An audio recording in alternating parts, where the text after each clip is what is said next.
when I pass away, a percentage of my properties would be sold, not the ones that I hold long-term. Like I have properties I do keep.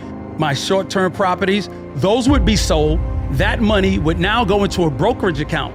That brokerage account would be in the name of the trust. That money for that specific account would be for my grandchildren starting off, not my immediate family. My immediate family would get my life insurance policies, which are millions of dollars policies, and the main properties that I hold, so they're taken care of. But we need to start thinking about the grandkids, the great-grandkids, those generations. How do you start their growth? You start their growth by putting that money in a brokerage account, and they don't get that money until they turn 21 years old. So let's use the example of $1 million. I put $1 million in a brokerage account for my grandkids. They don't get that until they turn 21, gaining 6% interest. 6% interest, let's say that's 21, so that money turns into about $3.8 million for my grandkids. My grandkids, they wouldn't get it all.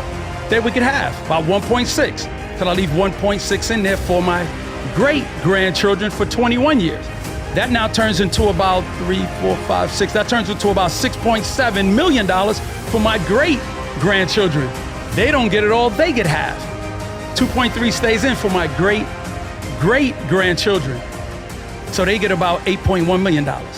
You see how that happens? That's compound interest over 21 years. So we have to look at that number, but what makes the trigger and the explosion even bigger is the fact that what Rockefeller did is, that was just his trust. What he did was, now each child opened up a trust. So now his children had a trust, so he would pay his grandchildren and his children would pay them. That's twice. So now his children, then his grandchildren have a trust, so his great-grandchildren would get paid 3 times. So now if we look at Rockefeller Trust paid out now 11 generations and counting continuously. And what he also did was have a life insurance policy on every person in the trust, creating his own bank. And now what does that do? This is my structure also. Any one of my children or grandchildren who want to start a business, what do? Talk to the trustees. And now you borrow money. We become our own bank. So when someone dies, that money goes into the trust. You pay, when you get the policy, you pay it outright, so now that money is available in the trust. So now also what I did was I retweaked my trust last year, and it was 21 that I wouldn't give them money. I changed it. I changed it where they get money at 18 and they can have a business started at 11. You know why?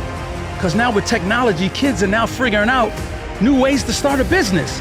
So I want them to be able to present a business proposal to the trustees so they can borrow money.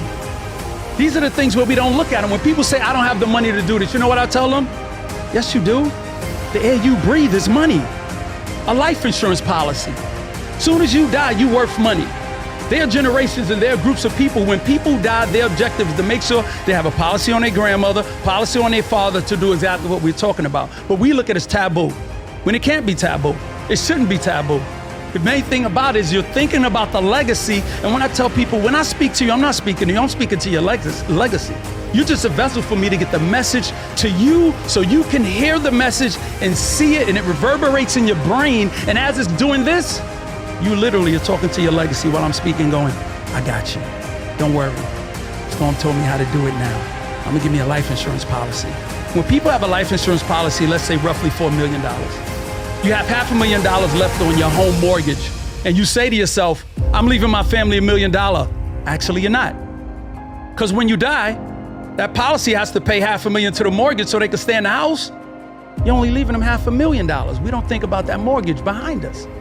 So this is where I say, get yourself a whole life, get yourself a term that's for $500,000 or $1 million just to cover the house.